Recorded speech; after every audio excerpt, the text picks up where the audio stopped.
So now we will invite Brother Ghatikara to do his Dhamma sharing.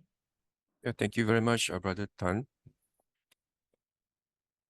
Okay, a very good morning again, brothers and sisters in the Dhamma.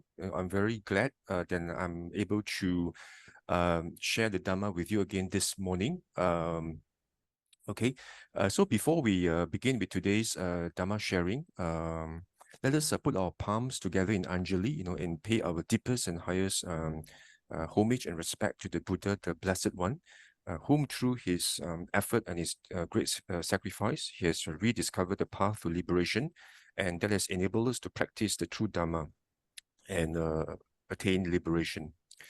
Namo tassa bhagavato arahato samma sambuddhassa. Namo tassa bhagavato arahato samma sambuddhassa. Namo tassa bhagavato arahato samma sambuddhassa. Okay, a very good morning again, brothers and sisters in the Dhamma. Okay, so for today's Dhamma discussion, I have actually selected a sutta from the Majjhima Nikaya, which is the middle length discourses of the Buddha, the Blessed One. And this is actually extracted from sutta number 130, MN130. Okay, and this sutta, is a sutta that I find that's actually very particularly interesting. And I'd like to just share it with you this morning. And the title of this sutta is actually entitled "The Divine Messengers." Okay, so when someone actually speaks of divine messengers in the spiritual realm, it is very likely, that people will actually tend to associate these divine messengers, to divine beings, and who are, supposed to actually, perhaps pass a message, from the Creator God, okay, so that tends to be the general understanding, when actually one speaks of divine messengers. But if you actually look at this MN130, it is very interesting, because these divine messengers, if you actually look at the sutta, it actually refers to a spiritual message that actually is supposed to, actually serve, as a reminder, as a spiritual reminder, for us to actually conduct ourselves, skillfully, in terms of body, speech, and mind, and to make sure, that whatever action we do, whether by way of body, speech, and mind is wholesome, and it's actually skillful at all times, So this sutta, is actually something that's actually very important, which I find it's a very it's actually a very interesting sutta that I thought I would actually share with everyone today. Especially, now it's actually the New Year's Eve, so I think it's timely for us to again remind ourselves, in terms of the message that the Buddha has actually highlighted in this MN130. So if you look at this MN130, the underlying message that the Buddha is actually given us is actually very clear. It's actually asking us, to make sure, that whatever that we actually conduct ourselves, whether by way of body, speech, and mind, it's always skillful at all times. And this is to ensure, that we do not actually fall into the woeful planes, as what the Buddha says, the up higher realms. And this woeful planes, if you look at the early Buddhism, this woeful planes, essentially in the early Buddhism, it refers to 3 realms. Okay, but of course, in subsequent literature, they have actually added another realm, the asuras. But if you look at the early Buddhism, actually, if you look at the suttas, there are only 3 woeful planes, or what they call the up higher realms. And this essentially refers to the realm of the afflicted spirits, or what we call petas, and secondly, you know, there's a realm of the animals, and thirdly, there's a realm of the hell, you know, Nirya. Okay, so these are the three woeful planes that the Buddha has actually spoken of in this MN130. Okay, and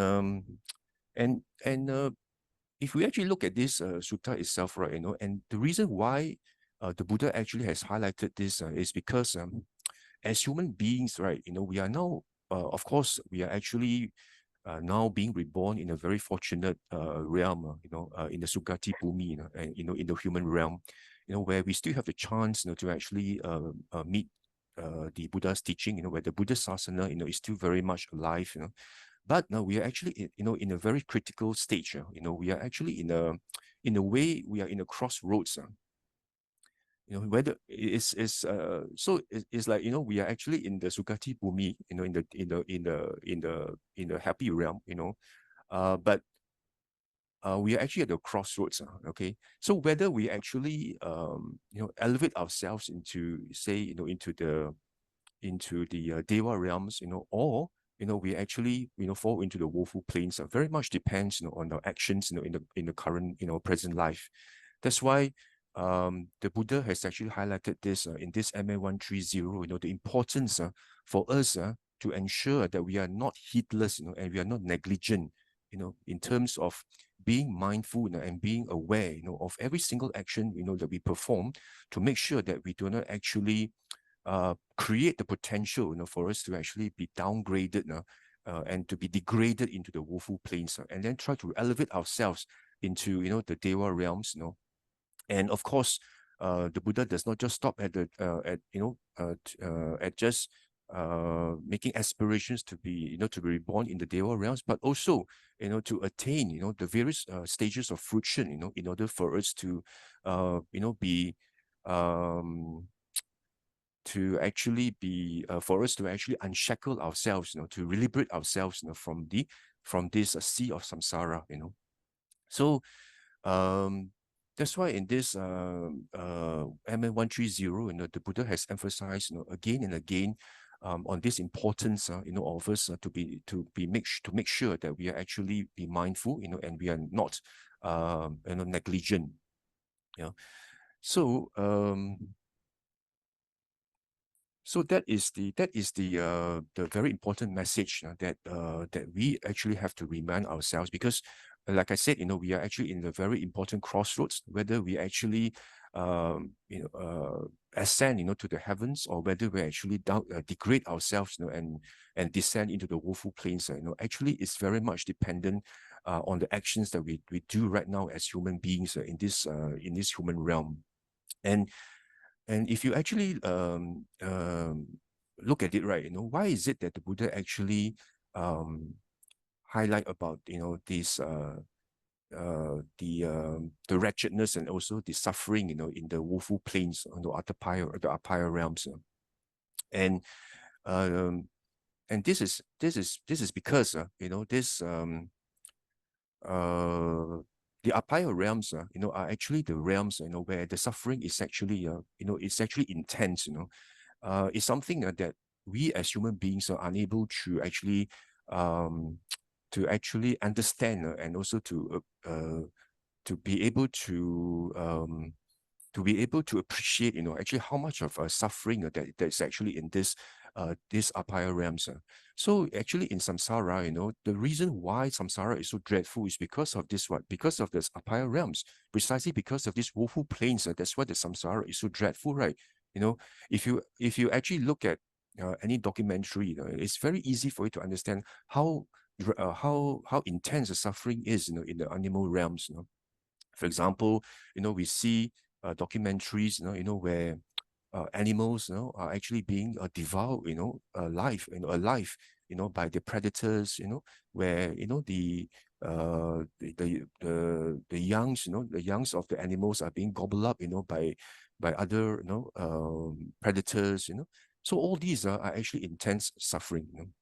And even, you know, in the Apaya realms, you know, we actually have you know, beings, you know, afflicted by hunger, you know, and as well as thirst, you know, without, without any end to this suffering. So that's why, this higher realms are actually, are very dreadful realms of existence to be in. And to actually compound this, if you look at the suttas, the Buddha says, where we actually be reborn, in this sea of samsara. Actually, there's actually no telling where one might be reborn in. The Buddha actually likens this to somebody who's actually throwing up, a stick high up into the air, and this stick actually lands right on the ground. And where this stick lands, nobody knows. The stick might land, on the left, on the right, or the middle. So the Buddha actually likens, whirling's rebirth in this samsara, to be like this stick that's being actually thrown. So where it lands in this is actually very uncertain. And also, I've actually also highlighted this before in one of my Dhamma talks as well. If you actually read the sutta about the great disposition of karma, the Buddha actually says, that this karma, is something that's actually very profound, and it's actually not it's very difficult for one to fathom and understand fully, the how this karma actually works in reality. It's something that's actually very complex, something that's actually inconceivable. So that's why the Buddha says, while, a whirling may actually be someone who is very virtuous, who actually observe his sila, who does dana, and maybe meditate, but he's still a putujana, right? He's not actually say, a stream enterer yet. So the Buddha says, despite this, there's actually no guarantee that this virtuous person may actually end up eventually in the heavenly realms as well, because it very, very much depends on the last thought moment, before, before death occurs, right? So this last moment itself, the sankhara itself, depends on how, it is actually like a propeller, it's like a propeller that actually propels, a rocket, into another realm, right? So it's like the consciousness, is actually looking for another nama rupa, and the one that actually propels this consciousness to another nama rupa is actually your sankhara, which is your karma, So it very much depends on the karmic energy, that's operative, at the last moment, so that propels this consciousness, this vijnana, into another nama rupa that eventually evolves into the sixth sense basis, So there's actually no telling where this person might end up, And somebody who is not virtuous, who does not observe the sila or does not do dana, might actually end up eventually in the heavenly realms as well, in the celestial realms. So that's what makes this samsara, so dreary and so uncertain, right? So wretched and full of suffering, because you can never tell, you might just end up in apara realms, even though you have actually led a very virtuous life. So the only guarantee is, of course, for you to actually attain stream entry in this, to attain sotapatti, but of course, for that you have to put in, a lot more effort to practice the Dhamma in accordance with Dhamma, so that you can achieve the first fruition, of sotapatti. Otherwise, it's actually very difficult for you to actually be able to predict or to be sure, when the next rebirth will actually happen. That's why this MN130 itself, it serves as like a wake-up call to us. The Buddha is trying to actually highlight to you, that please, be aware. I'm actually giving you this warning to you, that I'm actually highlighting this to you, that you better, that you had better ensure, that you actually practice well, observe your sila well, to make sure, that you actually whatever you do, by way of body, speech, and mind, that is actually wholesome and skillful, and does not actually, breach your precepts, that results in the creation of unwholesome karma. So this MN130, in fact, I think is a very a very suitable and very appropriate sutta for us to actually look at, especially on this New Year's Eve, as we actually, greet the new year, as we actually then, everyone, is very happy, we are actually going to greet, and actually going into a new year, where we actually have our aspirations, in terms of our both, our spiritual as well as our worldly aspirations. We hope, next year will be a good year. But for us to do that, we have to make sure that we equip ourselves with sati sampajanya, we have to make sure that, we actually have mindfulness, and as well as clear awareness, in whatever action that we do by way of body, speech, and mind, to make sure that we do not actually create the potential for us to fall into this woeful planes, So in this MN130, the Buddha is actually painting to you how severe the suffering is, if one were not being mindful. That's why this sutta, I find is actually it's a very important sutta for us to always remember, so that we always remind ourselves, that whatever we do, we need to be very mindful. We must always make sure, we have a sati sampajanya. Even if we actually greet the new year, we must always, make sure that, we actually we actually walk into the new year, with this sati sampajanya. So instead of, a happy new year, we must always make sure we have a happy new year that's filled with, sati sampajanya. So that's actually very important. Okay, so for me to actually proceed on to this sutta itself, let me just share my screen with you, so that I could actually then proceed to discuss this sutta, this MN130, which is a very interesting sutta. I find it's a very interesting sutta. Actually, this MN130, it reminds me of, my childhood days, when I first got into contact with the teachings of the Buddha. I actually started off, with Mahayana, actually, because my grandma was a very devout, Mahayana Buddhist, and she used to bring me to, the Buddhist temples, the Mahayanist Buddhist temples in Penang. I think it was the Penang Buddhist Association, where there were a lot of this Buddhist literature, books, written, especially in Chinese, depicting, the various teachings of the Buddha. And when I was young, I actually chanced upon a book where it was written about the story of this Moggallana, this Venerable Mahamoggallana, making a vow to save his mother, from the hell. I'm not sure whether you have heard of this.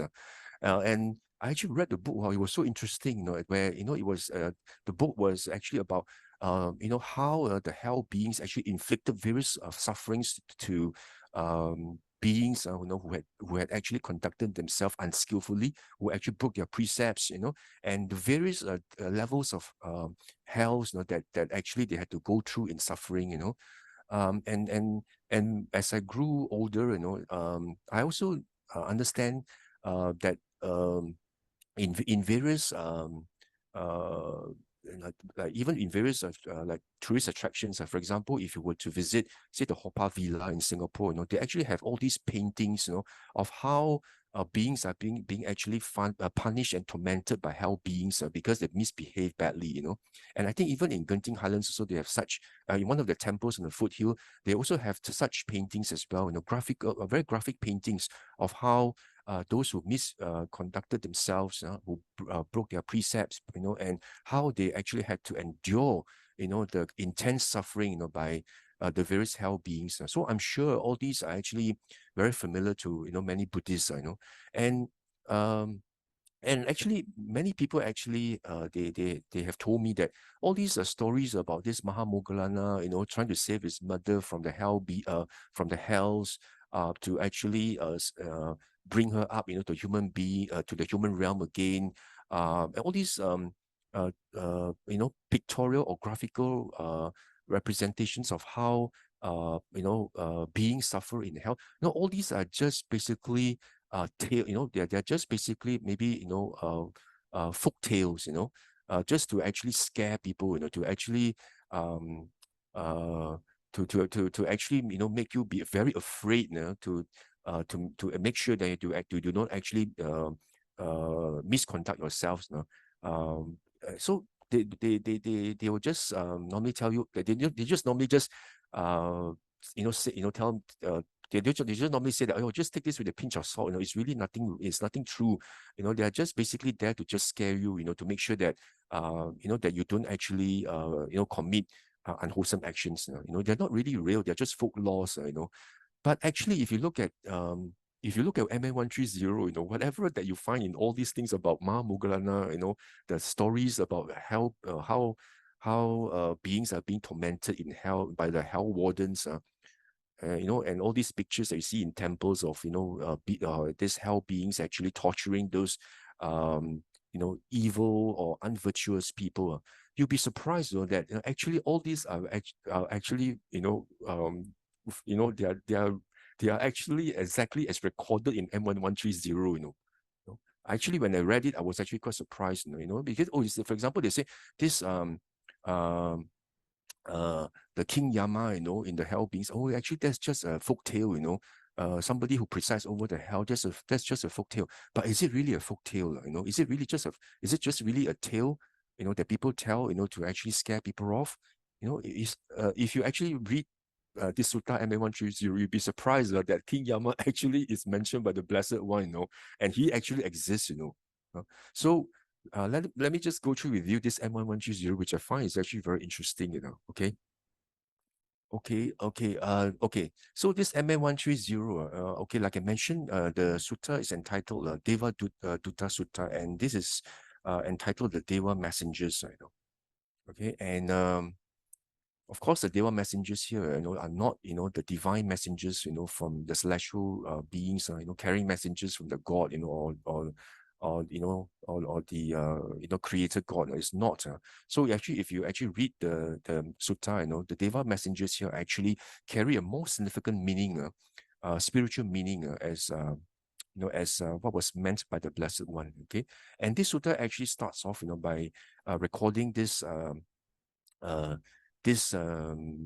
discourse or this discussion, that the Buddha had, with the monks, and it starts off by saying, on one occasion, the Buddha was actually staying in Savatthi, near Savatthi in Jeta's Grove in Anathapindika's monastery, and the Buddha actually addressed the monks, and he said, monks, and the monks actually responded, yes, Bhante, and the Buddha actually responded by actually giving this simile to the monks. He says, the Buddha says, monks, it's as if there were two households with doors, and a man of good eyesight standing there between them would see people entering and leaving a house, wandering out and about. So the Buddha is actually giving a simile about these two households with doors. And then this man with perfect eyesight, he's standing in between the two houses. So, if this man with good eyesight, is able to stand between the two doors, so, this man is actually able to see very clearly who actually comes out from the house and who actually enters the house and leaves the house, right? And who is actually wandering about the houses. So the Buddha is actually giving this simile to say that this that if this man were to actually stand there, he will be able to see. In the same way, the Buddha says, by means of his divine eye, means he's actually using his super psychic power, purified, and surpassing the human. He's able to see beings passing away and reappearing, and discern how they are inferior and superior, beauty and ugly, fortunate and unfortunate, in accordance with their actions. So, like I said, the actions are the determinant. How well you actually guard your sila, to have actually self-restraint. How well you actually guard your sila actually determines your next destination. So if you actually are able to guard yourself well, by ensuring that you perform your body, speech, and mind actions which are skillful, then the Buddha says, those who are endowed with good conduct by body, speech, and mind, who did not revile the noble ones, who held right views, and undertook actions under the influence of right views, with the break of the body after death, have appeared in a good destination in the heavenly world, means in the Sugati Bhumi, in the happy realms. If you are able to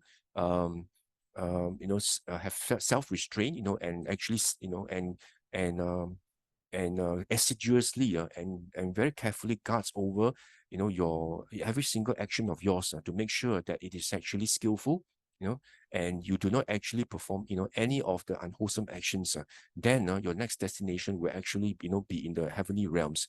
And And conversely, those who actually had conducted themselves unskillfully by body, speech, and mind, who actually had bad conduct, unvirtuous, who reviled noble ones, held wrong views, and undertook actions under the influence of wrong views.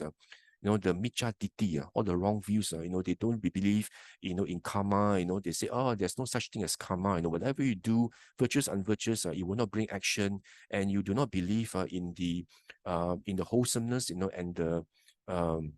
and the skillfulness of supporting your parents. You don't believe in rebirth. You don't believe, they're spontaneously born beings. All these are the various, miccha ditti, all the wrong views that actually influence many worldlings. So actually, if you have this wrong views, the Buddha says with the breakup of the body after death, this person will reappear in the realm of the hungry ghosts, and the realm of the animal wombs, and also in the plane of the deprivation in hell. Like I mentioned just now, the three woeful planes, which are actually the petas, the animal realms, and also the hell, nirya. So these are the three woeful planes, which are recorded in early Buddhism, not the four woeful planes, where subsequently, people added asuras into it. But the Buddha actually makes reference to three woeful planes. So from here, the Buddha has actually started the sutta, this discourse by actually highlighting the importance of us to actually guard ourselves well, by way of body, speech, and mind, to ensure that we do not actually do anything that's unwholesome, and also do not actually hold on to wrong views, that will actually create the potential for us to, to descend, to actually be degraded into the woeful planes. And then so after mentioning about the woeful planes, right, the Buddha actually goes on by saying, there in the hell, because the Buddha actually stops, in the reference to hell, right? So the Buddha continues by saying, there in the hell, the hell wardens seizing this being, this unvirtuous being who had conducted himself unskillfully by the arms, and they present him to King Yama. This King Yama is the one that actually he presides over in the hell realms. So this King Yama, he's actually he's like a head. He presides over the hell. And this hell wardens actually tell this King Yama, this is a man, your majesty, with no respect for mother, no respect for father, no reverence for contemplatives, no ascetics, no reverence for the Brahmins, no honor for the leaders of his clan. Let your majesty decree his punishment. So the hell wardens, so once this evil person, once he has actually be reborn in the hell, immediately he's seized by this hell wardens, by the arms, that he actually is being grabbed by the arms by these hell beings, and these hell beings, wardens, bring him to see this King Yama, and he's supposed to kneel down before King Yama, and this King Yama is the king that presides over the different hell realms, right? So then this hell warden start by saying, this man, your majesty, has no respect for mother and father. See, they actually start off by saying no respect for mother and father. So you can imagine how important it is for us to actually care, and respect, and have, and care for, and support our mother and father. You see, wherever you go, the first thing first that that you're being asked, is whether you actually have any respect and support for your mother and father. The Buddha in various suttas has actually highlighted how important it is for us to support our parents, and that itself is actually it constitutes a very important component even in right views, because in wrong views, if somebody believes that there's no merits, and no purpose and no merits in actually supporting your parents, that itself, the Buddha says, is actually a miccha ditti, a wrong view. And the Buddha says parents are just like brahmas in our home. They actually bring us up. They are our first teachers. They care for us, they provide for us. So the Buddha says it's not easy to repay the kind of good that parents have actually given to us, the support they're given to us is very, very difficult. Even if you to carry your parents on your shoulders for 100 or 1,000,000 years, and to actually bathe them, and to actually wash them, to wash the urine and to excrement. The Buddha says it's still very difficult to actually repay your parents. So that's why as worldlings, we have to make sure that first thing first, we have to support our parents. See, when even the person goes to hell, the first criterion to check is do you support your parents or not? Do you support your parents? If you have maybe you have a chance to actually get out of the hell, right? But actually so the hell beings, the first thing first, they tell King Yama is, do you this evil person has no respect at all, doesn't support mother and father, and on top of that, he does not respect the ascetics or the monks, the Brahmins, the contemplatives, those recluses, to actually they actually wonder to actually seek the truth. All these Brahmins, who are actually some, some are actually very well respected, but they don't actually respect, such ascetics, and they have no honor, for the elders, So these hell beings tell King Yama said, this person, is really he misconducted himself, and he actually was very evil, when he was actually a human being, in the human world. Then King Yama actually interrogates and castigates the man, means scolds the man, and reprimands him regarding the first and asks him about the first Deva messenger. He says, my good man, didn't you see the first Deva messenger that has appeared among human beings? Did you see the first Deva messenger? And this person says, he says, no, I didn't, Lord, I didn't see any divine messenger. Then King Yama says, my good man, didn't you see among human beings a tender baby boy, lying prone in his own urine excrement? Which means, didn't you see, this first divine messenger, where this you see a tender baby that's actually very helpless, and then and he's actually wallowing in his own urine and excrement in the bed, didn't you see that? Then this evil person say, yes, I did, Lord. He says. Then King Yama says, my good man, didn't it occur to you, you as an observant and mature person, that I too am subject to birth? If you see a helpless baby, wallowing in his own urine excrement, shouldn't you actually have thought to yourself, be yourself being a mature and observant person, that you too are subject to birth? You have not gone beyond birth, just like this baby, you're going to be reborn again, and because of that, I had better do good with body, speech, and mind, So this evil person says, I couldn't, Lord, I was heedless, I was being negligent, Then King Yama says, my good man, through negligence, you did not do what is good with body, speech, and mind, And because of this, these hell beings will deal with you in accordance with your negligence, with your heedlessness.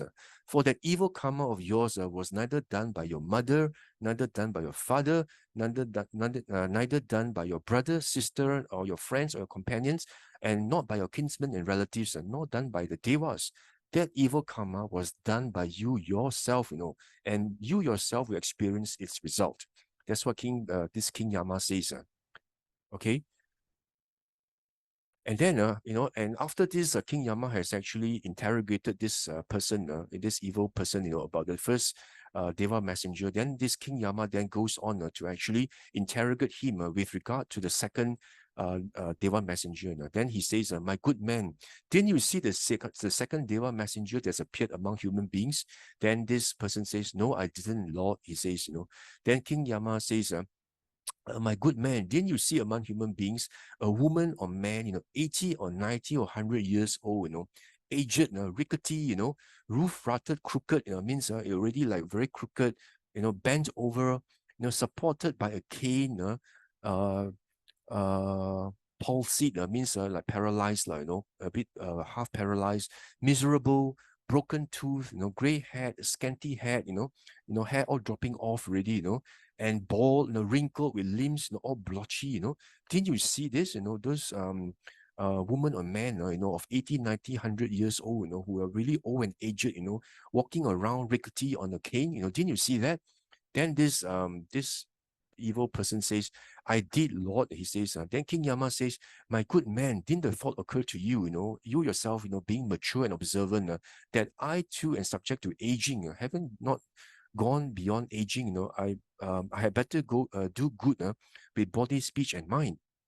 Didn't it occur to you when you see an old person like this that eventually you become like that person as well, very old and rickety, you may be very young, right, having the blessings of youth, but before long, you're going to be just like this, old rickety person that you see, all wrinkled, and all blotchy, all limbs, shaking, on a cane, Didn't it actually occur to you that you become like that as well, and that, you better do good now, and make sure that you observe your sila, you do not actually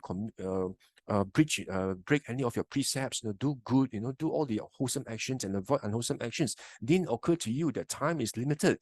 Then this man says, I couldn't, Lord, I was actually negligent. Then King Yama again says, my good man, through negligence, you did not do what is good with body, speech, and mind. You actually were very heedless, and this because of this, the hell beings will actually deal with you in accordance with your negligence.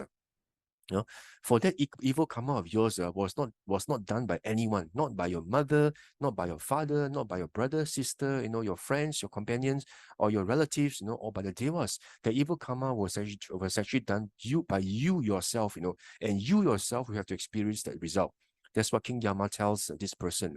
So this King Yama also is somebody who's actually, he knows the Dhamma as well. This King Yama, about how this karma works. This King Yama is somebody who also is also very conversant in the law of karma. That's why he tells this person, nobody did the karma, you yourself did the karma, and that karmic energy is something that will manifest in you, and you yourself actually have to bear the result, the vipaka of the karma.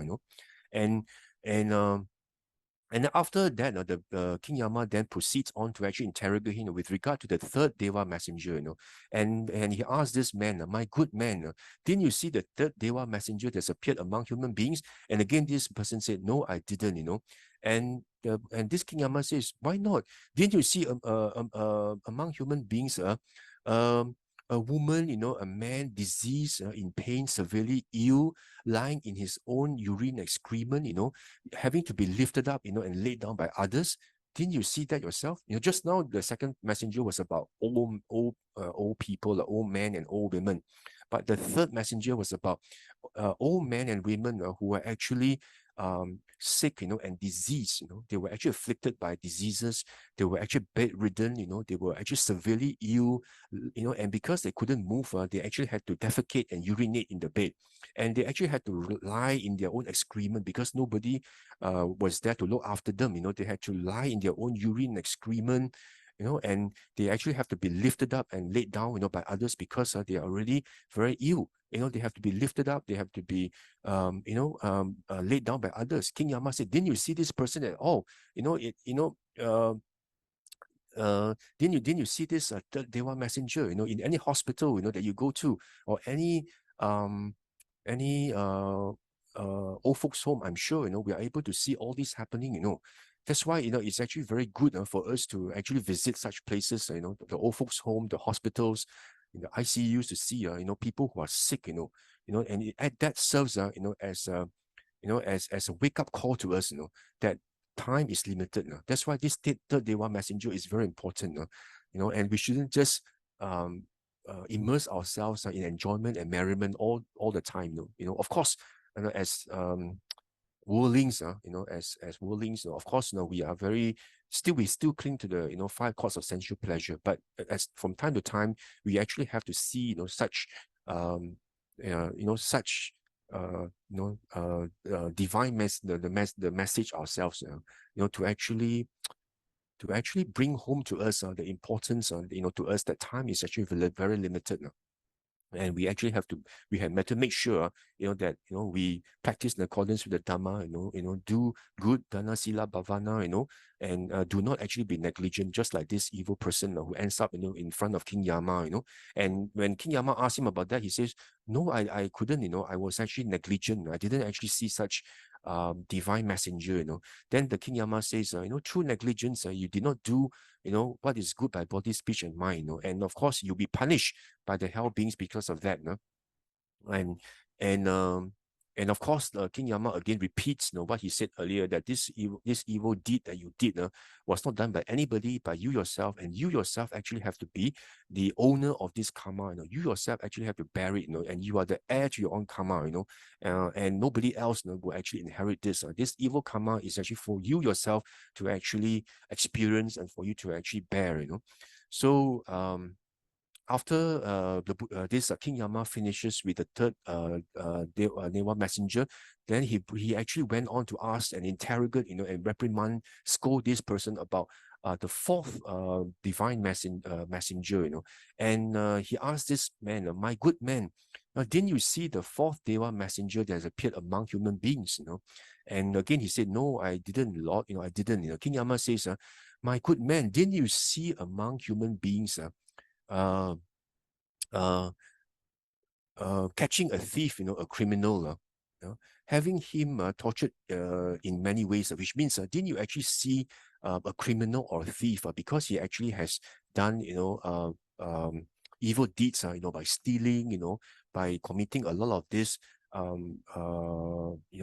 evil deeds, which are actually criminal, and this person, will actually be captured by the king, and when he's captured, right, the king actually tortures him and subjects him to a lot of torture, which are actually very, which entail a lot of suffering, and it's and this King Yama says, he's actually flogged with whips, beat with canes, beat with clubs, his hands are being cut off, his feet are being cut off, and his ears are actually being cut off by the king because of the evil, all the crimes that he has done, and his nose is being cut off, and he's being subject to this porridge pot, means that he's actually being cooked alive, and porridge shall shave, Rahu's mouth.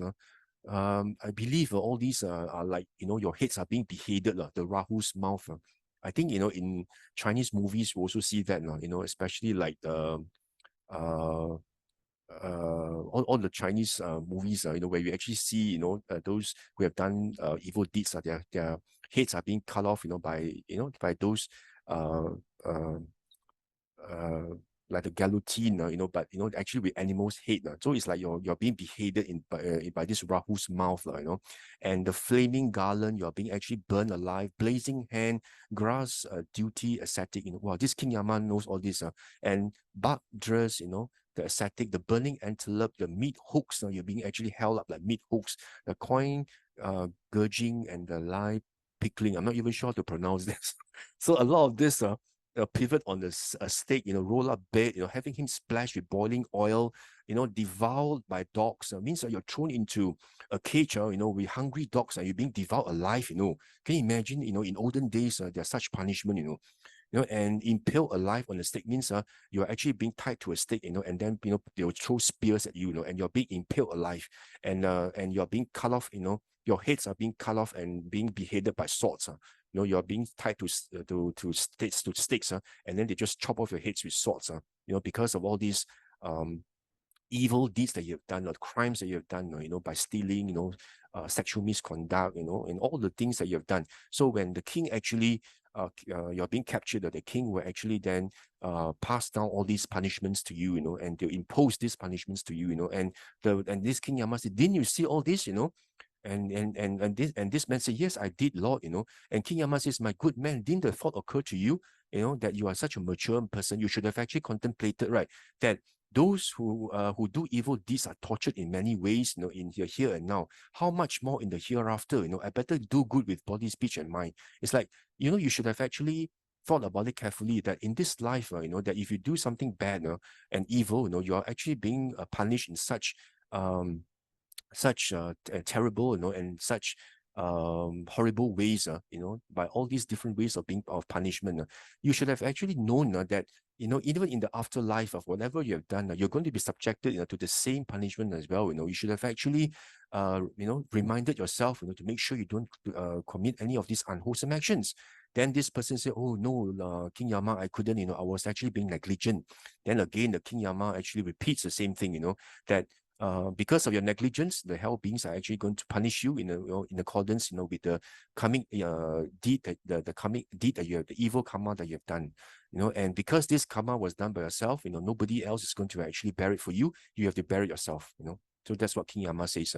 Then King Yama then goes on, to the fifth this messenger. Then he actually asks this man, he says, my good man, didn't you see among human beings a woman, a man, who is actually dead, he's passed away, dead by 1 day, 2 days, 3 days, dead, and then this body is bloated, livid, oozing with lymph, oozing with all the oozing with all of the lymph as well as worms, didn't you actually see this corpse, a woman, a man corpse, that actually is already dead, 1, 2, 3 days, and even longer than that, who's bloated, who has got all this bloated, with a lot of this livid and all these worms, appearing in them, didn't you see that? Then this man says, no, I didn't.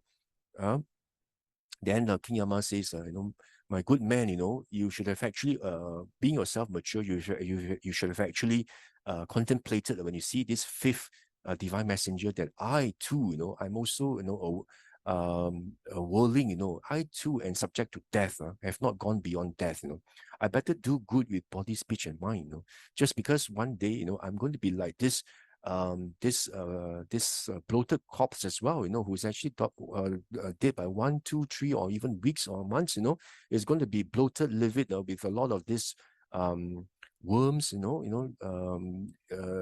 oozing out, from this corpse, and this man says, oh, I couldn't, I was actually being negligent, and King Yama says, my good man, because of this negligence, you have to actually face the consequences, and of course, you'll be punished by the hell beings because of what you have done, because of your negligence, and because of that you committed evil deeds, and you yourself have to bear that evil karma yourself, because nobody else has done it. You yourself have done it, so it will manifest. The coming energy will manifest in yourself, and at this moment, after he has interrogated this man with regard to these 5 Deva messengers, the Buddha, this King Yama, suddenly he falls silent. He doesn't actually continue any further. This King Yama, he actually just keeps quiet because he has actually asked this man about these 5 Deva messengers, and he has actually replied by saying he didn't see any of these Deva messengers. He was being negligent. Then this King Yama just suddenly he just falls silent. He doesn't say anything any further. Then see the hell wardens torture this evil doer, this evil man, with what is called a 5-fold imprisonment. They drive a red hot iron stake through one hand, and then another red hot iron stake through the other hand, and then another red hot iron stake, means a burning red hot stick, through the left hand, the right hand, the left foot, the right foot, and also through the middle of his chest, So this is actually after King Yama, stops, he keeps silent. Then immediately, the hell wardens drag this person, and then starts the punishment, starts to commence with the punishment. So the first thing first they do is a 5-fold imprisonment. They actually drive this red hot iron sticks, which are burning hot, into the 4 limbs and into the middle of his chest. Then he feels painful, racking, piercing feelings. Yet he does not die as long as his evil karma is not exhausted.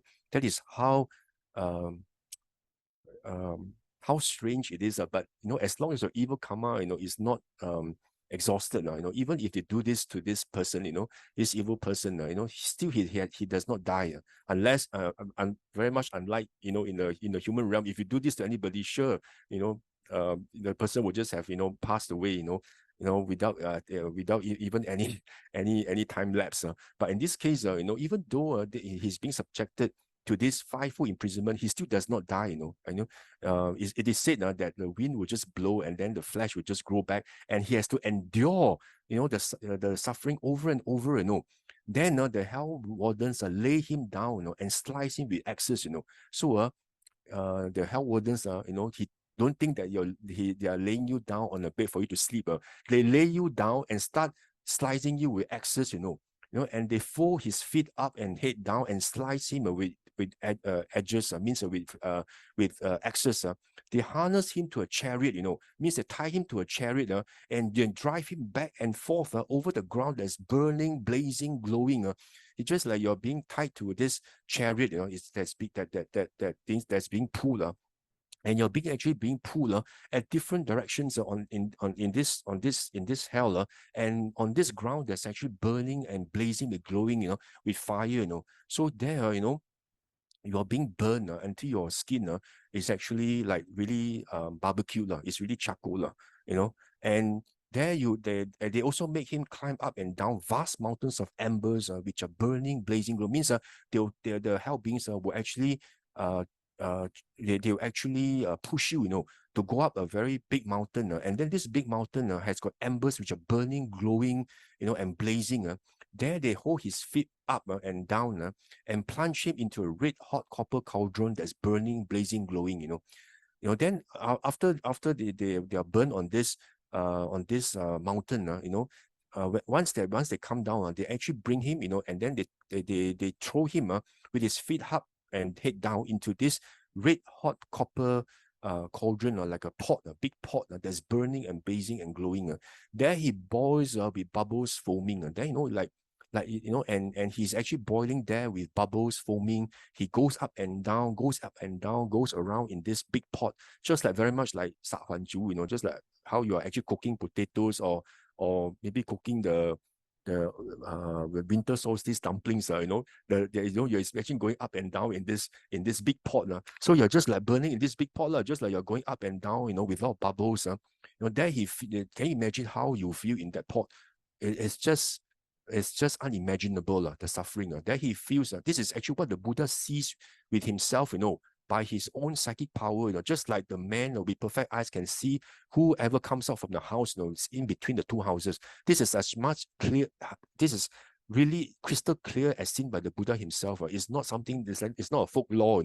This is something that is actually being seen by the Buddha with his own eyes. With his psychic power, he's able to see such suffering by the beings in hell. And he's boiling there with bubbles forming, and he feels painful, racking, piercing feelings, yet he does not die as long as evil karma is not exhausted. Can you imagine how wretched it is? It's like as long as your karma is not exhausted, it's not exhausted and it's not used up.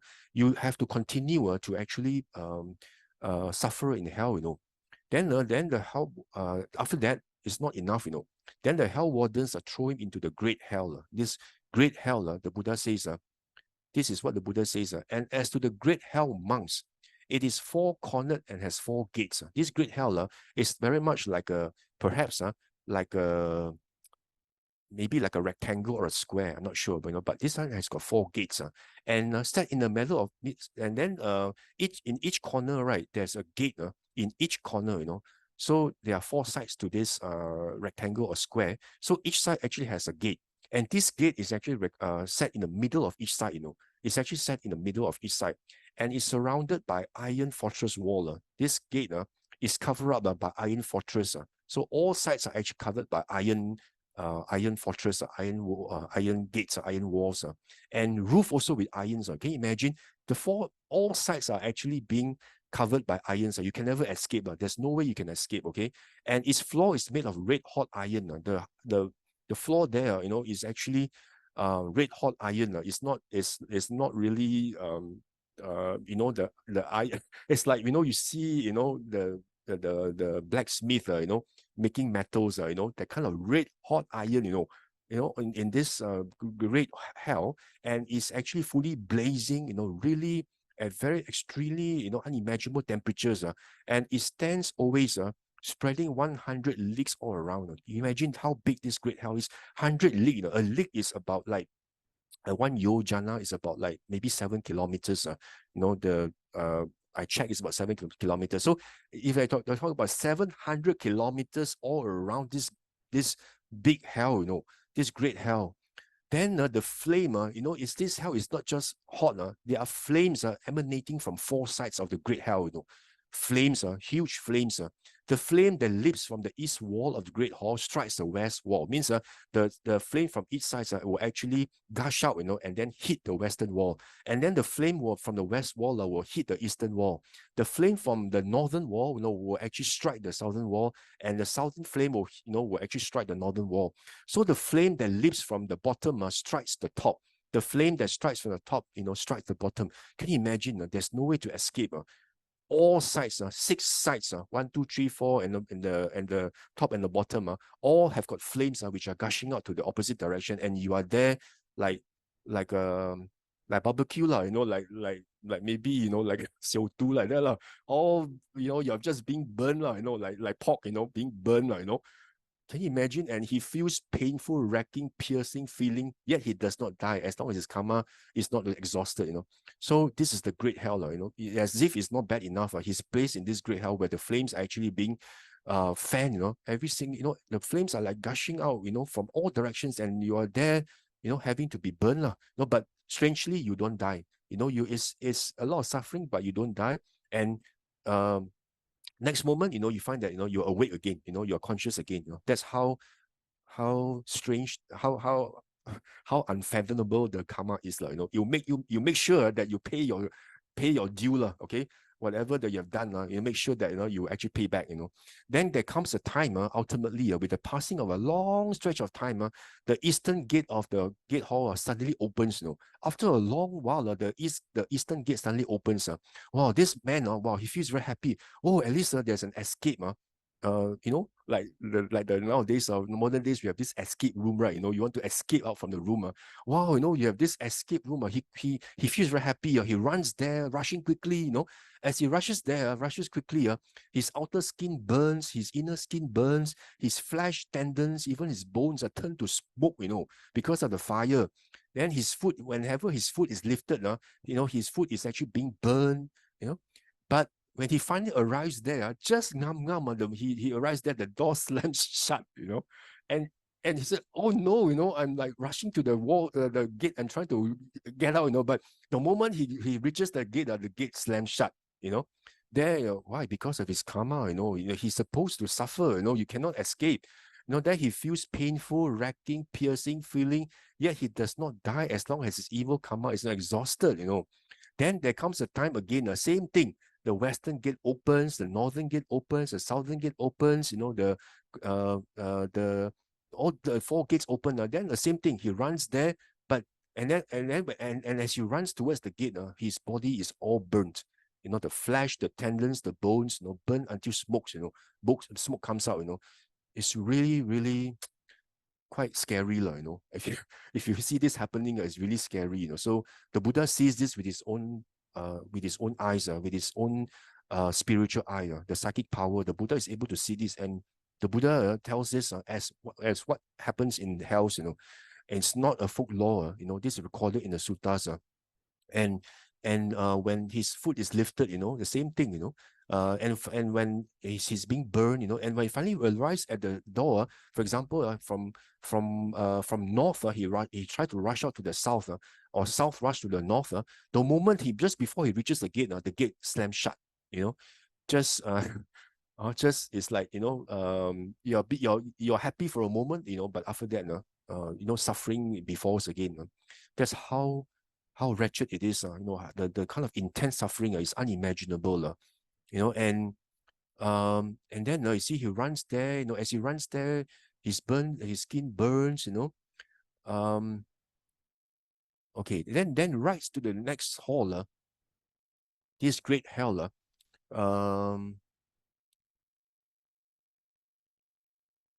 Okay, then finally, what happens is after a long stretch of time, maybe after his evil karma, has been exhausted, has been used up, he finally sees this gate open, and then he rushes to the gate, and he's being burned along the way. And this time the gate doesn't close, because karma already exhausted, you know. So he runs there, and then the gate opens. Wow, he feels very happy. Then he gets through the gate. He managed to escape. Then it's like from the burning pan into the fire. Okay. Then right next to the great hell is what we call the excrement hell, you know. You know, where all the excrement, the defecate, the excrement, this hell is full of excrement. He falls into this excrement hell. And in the excrement hell, there are these beings with needle mouth, you know. These are called the needle mouth beings. They actually they infest this hell, which are filled with all the excrement, you know, all the dirty things, all the filthy things, excrement. They're in this hell with all these excrement. They actually leave these beings which are called needle mouth beings. These beings actually have got needle mouth. They are very sharp, you know, like needle mouth. You know, and this needle mouth, of course, the moment you fall into this hell, this pool, of course, you know, it's like the beings will tell, wow, you know, let's have a party, right? You know, now there's flesh, you know, to eat, right? Wow, you know, all these needle mouth beings are like, you know, start to have a party, you know what? He start eating into his skin, you know, start boring into his skin, eating his skin, and having a bore into the outer skin. They again go deeper, you know, and bore into his inner skin, his flesh, his tendons, his bone, you know, having bore into the bone, they feed on the marrow, the bone marrow, you know. So can you imagine? He feels painful, racking, piercing feeling, yet he does not die as long as the evil karma is not exhausted, you know. So you can imagine, you know, they fall into this pool, you know, where there are these alien beings, you know, with a lot of, with this needle mouth, needle-like mouth. These beings has got needles, very sharp needles. You know, they start to have a feast, you know, a party, you know, where, you know, wow, there is this flesh to eat and bones to eat. So, you know, they start eating him, you know, eating him alive, or like piranhas, right? You know, eating him alive, you know, and yet he does not die, you know. After that, you know, so for some reason, he continues again, being conscious again and again, he is being eaten alive. And then right next to the excrement hall is the vast hot ashes hell.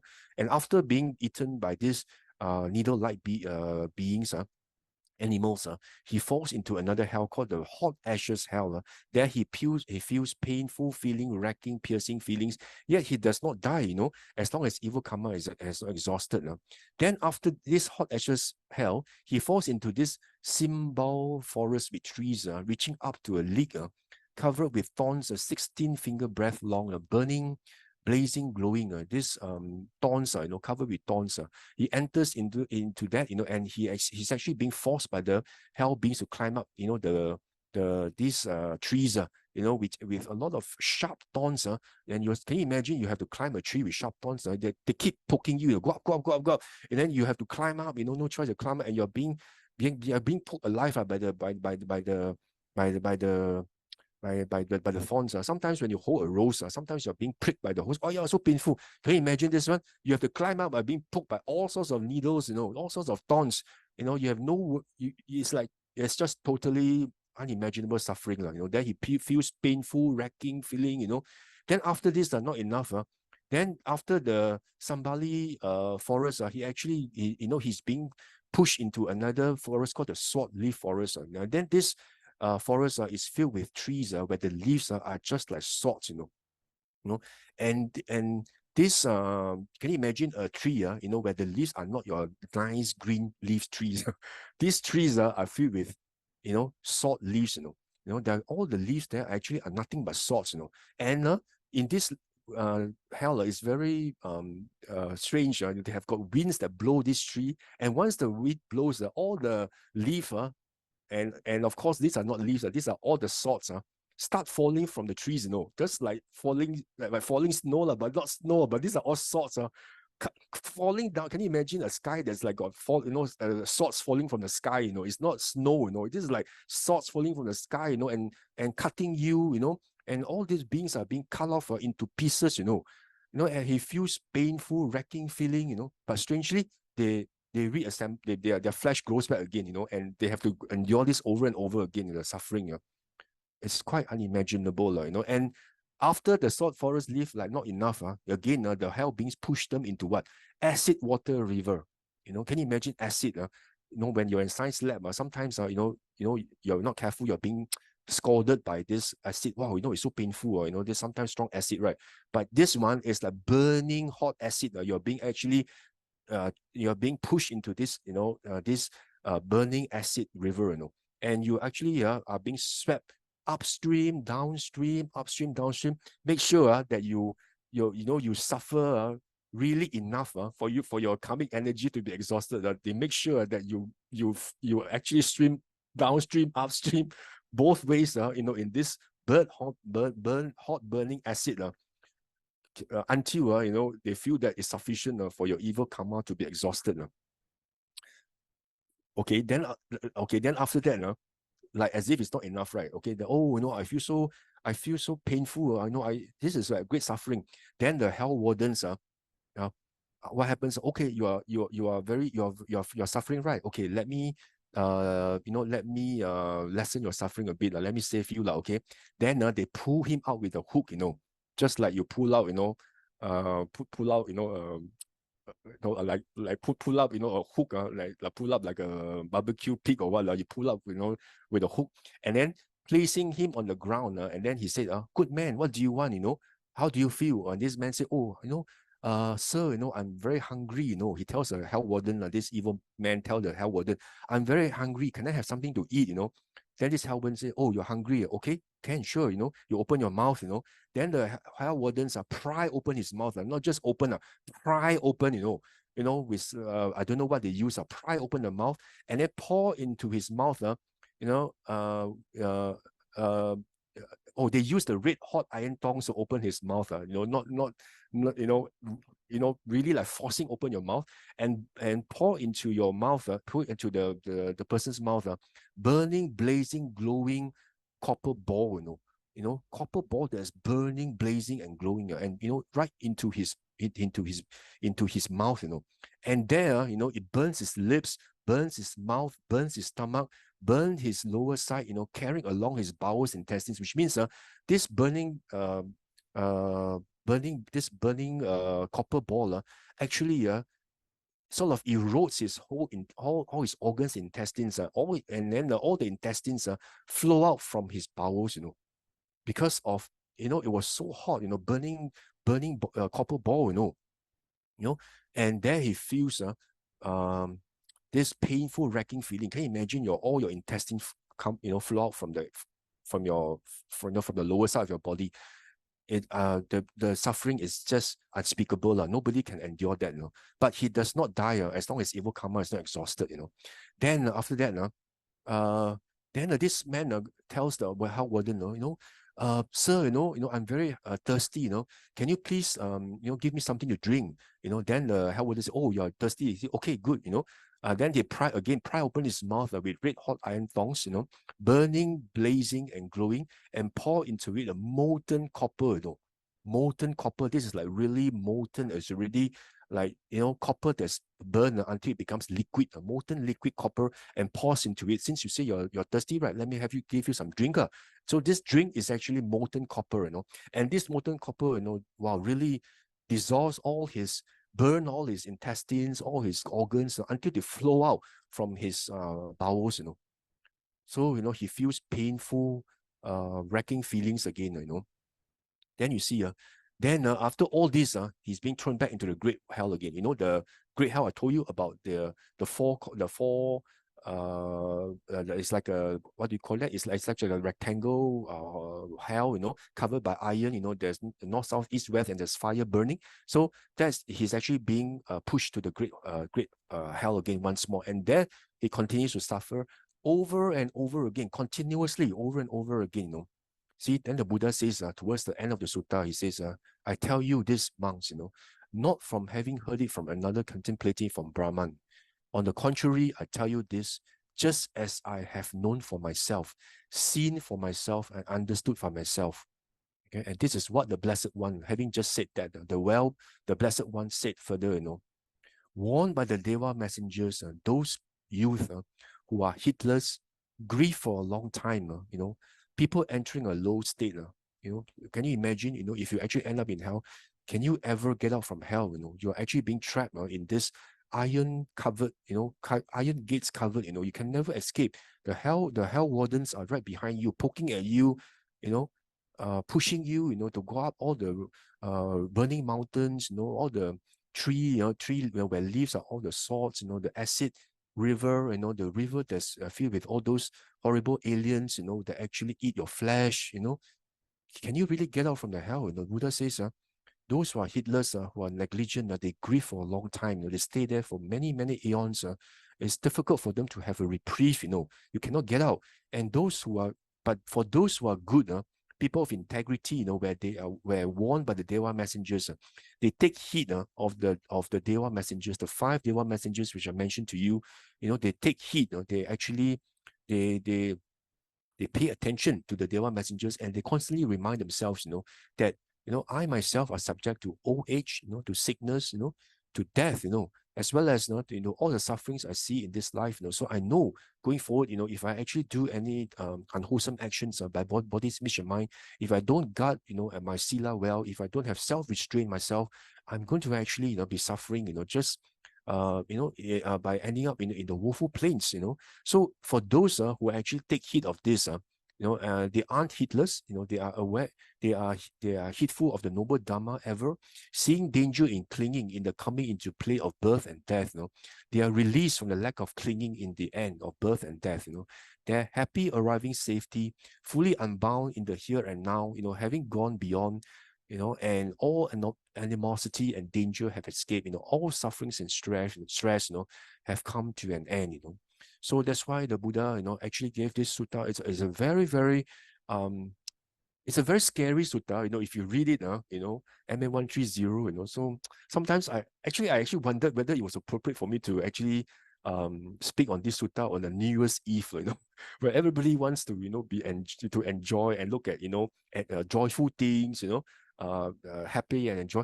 But I think we need to actually bear this in mind, as we actually usher in the new year. We actually have to make sure we always keep in mind, the message in this MN130. The Buddha already tells us, and reminds us over and over again: do not be heedless, do not be negligent, that these 5 Dewa messengers have appeared, in our human world. I'm sure you have seen the 5 Dewa messengers: a baby who is born, an old man, rickety old man, an old man that's actually an old man or woman, that's actually inflicted with disease, who are chronically ill, who are actually, wallowing, in their own excrement, and urine, because nobody looks after them, and all these, and death, right? All the corpses, which are bloated and all this. I'm sure, these Dewa messengers have already appeared, in our world, but it's just that we do not want to see them. A lot of times they say, I don't want to see all this,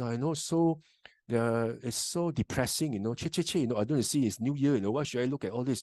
But the Buddha says, no, you must actually be aware and look at this, because it will remind you remind you constantly, of the uncertainty in life, and the brevity of life, and that's why the Buddha, in this one MN130, has actually highlighted the monks, the kind of suffering, one goes through in hell. If anybody, were to be negligent, and end up in hell, you can imagine the suffering that one actually has to go through. One actually has to endure, the torture, the unspeakable suffering. I don't think anybody can endure that, And we, in this long run of samsara, this inconceivable beginning and inconceivable ending samsara, we have been to this nirya, many, many times. We have been there. It's just that we have forgotten it ourselves, and here now, we have been there, we have been to every single realm, and that's why, we need to actually take heed of this sutta now that we are actually in this in this human realm, where the Buddha Sasana is still very much being taught, is still very much being taught by by the monks, and we still have access to the Buddha's teaching. We should take heed of this suffering in hell, and must make sure that we actually take heed of what the Buddha has actually told us, in the practice of the Dhamma. We have to practice in accordance with the Dhamma, and that's why in this new year, in this New Year's Eve, I just want to actually highlight to everyone again the message that Buddha has sent in MN130, and to make sure, that we actually take heed of what the Buddha actually has highlighted to us.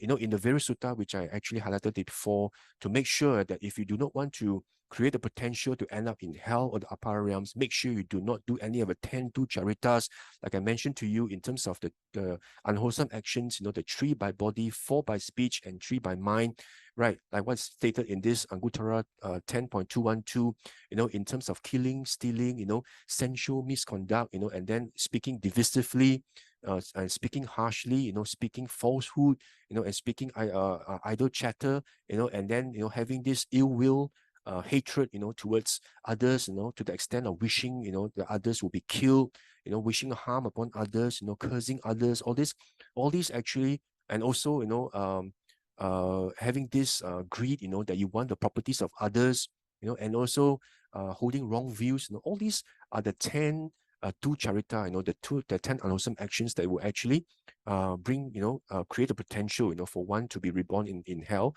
And of course, other than the 10 ducharita, also make sure you observe your 5 precepts.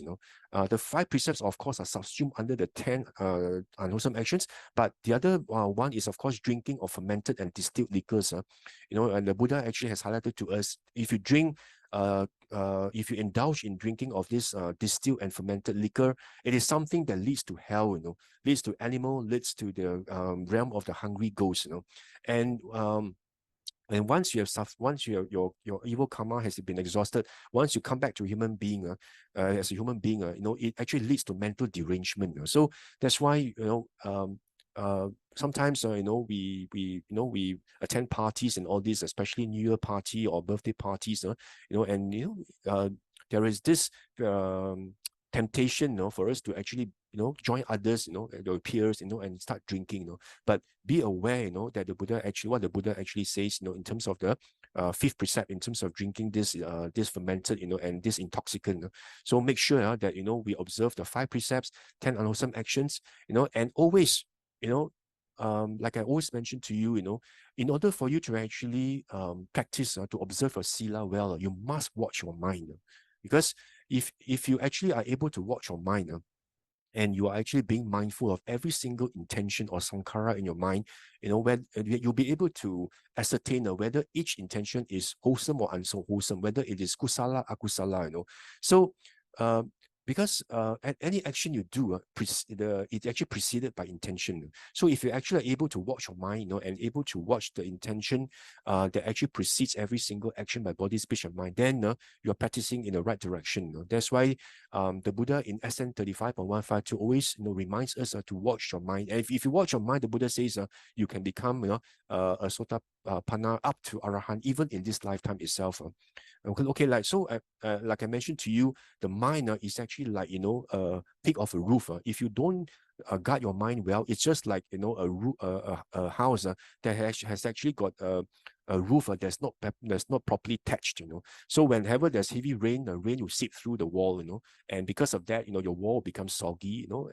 And just like very much like our mind, if your mind is not properly guarded, and a lot of these kilesas flow into your mind, you are not being mindful, then you're being actually being you cling, you're being slave by this loba dosa moha, because of that you do a lot of these unwholesome actions. So first thing first, guard your mind, and after guarding your mind, make sure, like I mentioned in my last sutta, 6 sets of 6, always make sure you actually establish your mindfulness in the 6 sense doors, in terms of your 6 internal sense bases, 6 external sense bases, and see how your mind react to the external sense door, and also practice citta nupassana, just like this 4 foundation of mindfulness, right? See how your mind reacts to it. Is there loba dosa moha in my mind? If there's loba dosa moha in your mind, then make sure you apply samatha vipassana, to actually first of all, tranquil your mind, and then after that apply vipassana to see how this kilesa arise through causes and conditions, through how it's actually fabricated, how it's actually being constructed through causes and conditions, how it's dependently arisen. From there, you'll be able to penetrate, the non-self nature, the anicca nature of the 5 aggregates. Just like what is actually mentioned in this, what do you call that? SN 22.122, in this Silavan Sutta, you are able to see these 5 aggregates in terms of this anatta, non-self nature, then you'll be able to penetrate into the Dhamma, and then from there, you become in a Sotapanna. You have actually attained the first fruition, the first level, the first stage of enlightenment, where you become a Sotapanna, where you've attained Sotapatti, So that is actually how we should actually cultivate ourselves, by always looking everything in terms of non-self. That's what the Buddha says, Sabbe Dhamma Anatta. Everything is actually non-self. So you are able to see your non-self nature, like how you contemplate, like from what the Venerable Nandaka, in terms of how you see the flame is condition a reason, how it's there, two causes and conditions. If you're able to see that and penetrate the Dhamma, then the Dhamma eye will arise in you, and you have actually attained Sotapatti. And from there, the Buddha says that once you become a Sotapanna, then the hell, the animal realms, and as well as the Peta realms are actually close off. There's no way that you can actually descend into the woeful plains, and from there you can actually take a slow boat out of samsara. Can you imagine how wonderful it is? That's why the Buddha says, if you're able to attain Sotapatti itself, then the Buddha says, that your suffering is just like the sand in the sand at the tip of your fingernail compared to the sand on earth. That's why in this SN 13.1, the Buddha says, if you're able to attain Sotapatti, you only have up to 7 lives, in samsara, compared to the inconceivable samsara, that you have to go through, that all the worldlings have to go through. For you, it's only up to 7 lives. So the suffering that you have to go through is just next to nothing, and it's just like, the sand in his fingernail, the Buddha's fingernail, compared to the sand on earth.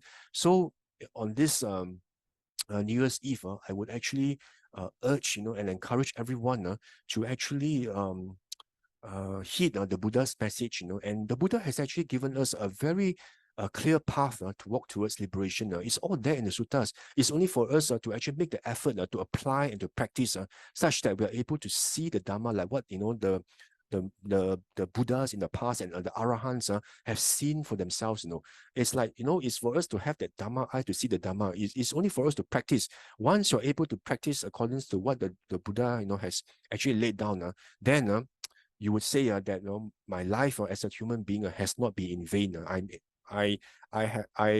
It has been worthwhile for me to live as a human being, because I have attained the thing that's so precious, which is actually stream entry, which is Sotapatti, which the Buddha says, once you attain that, you are even better than the universal monarch that has sovereignty over the entire world.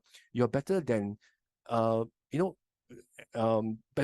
even better than that. So that's what the Buddha says. The universal monarch is like not even 1/16 of becoming becoming a Sotapanna. So I will urge all of you, to on this New Year's Eve, to actually take heed of the Buddha's message in MN130, and to practice the Dhamma in accordance with the Dhamma, and be able to penetrate the various levels of sainthood, and enlightenment, like what the Buddha has actually taught us, and to walk slowly but surely, step by step, in order for us to attain the various levels of awakening and fruition, and able for us to see the non-self nature, and so that we can actually, once we attain Sotapatti, we only have 7 more lifetimes.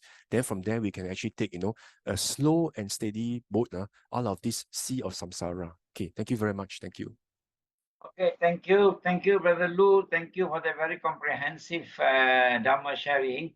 Okay, my takeaway will be, actually, he's reminding us that reborn human is very fortunate. We are not as animals. Animals have predators after them. Reborn as a hungry ghost. You've got very sharp needle sharp mouth. You can't eat. You're always in hunger. And of course, to be born in Avicii hell. He has described to us the gory scenes in Avicii hell. So that reminds us now again, we have done something very good, that we are reborn as human beings, and we are now at a crossroads again. Crossroads between brightness to brightness and brightness to darkness. Jyoti, Jyoti, Parayana, Jyoti, Tamo, Parayana. We can go from brightness to brightness, or we may choose to go from brightness to darkness. And he reminded us to live a very morally and ethically upright life, so that we will continue this journey from brightness to brightness. And again, he chose this to be shared on the eve of a new year, so that we can resolve, we all can resolve that from now for the next year onwards, and for the rest of our life, we will live a morally upright life and be grateful. Learn to be grateful to our parents, which is very important. That he has said that in every level of hell, they ask you, what have you done to your parents? How have you treated your parents? So let us resolve now. Resolve that we will respect our parents, even if they are no more with us. We will reflect and dedicate all the merits to them all the time that we can. And if they are still with us, we are very fortunate, and please treat them with gratitude. That's described in the Katanyu Sutta. So with that, I say thank you very much, and let us just recite the dedication. Akasata Chibummata Devanaga Mahidika Punyantang Anumoditwa Chirang Rakhantu Loka Sasanang Ektavata Cha Amhehi Sampatang Punya Sampadang Sabbe Deva Sabbe Satta Sabbe Bhuta Anumodantu Sapa Sampati Sitya Idang me nyati nang hotu sukita hontu nyatayo. Idang me nyati nang hotu sukita hontu nyatayo. Idang me nyati nang hotu sukita hontu nyatayo. Imina punya kammena mame bala samagamo. Satang samagamo hotu yavanibbana patiya. Sadhu, sadhu, sadhu. Okay, thank you for joining us. And let me remind you that tonight we've got a very special service to usher in year 2024. And next week, I think Brother Ling Huan will be doing his sharing for